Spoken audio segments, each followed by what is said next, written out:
Ecclésiaste. Chapitre 6.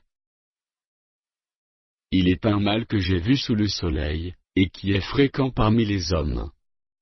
Il y a tel homme à qui Dieu a donné des richesses, des biens et de la gloire, et qui ne manque pour son âme de rien de ce qu'il désire, mais que Dieu ne laisse pas maître d'en jouir, car c'est un étranger qui en jouira. C'est là une vanité et un mal grave.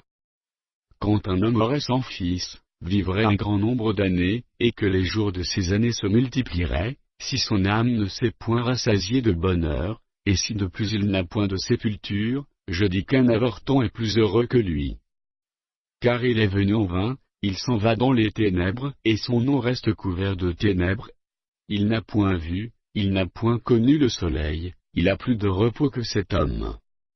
Et quand celui-ci vivrait 2 fois 1000 ans, sans jouir du bonheur, tout ne va-t-il pas dans un même lieu?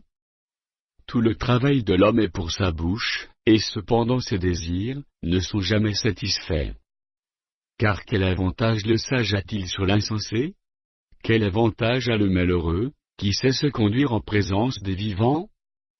Ce que les yeux voient est préférable à l'agitation des désirs, c'est encore là une vanité et la poursuite du vent.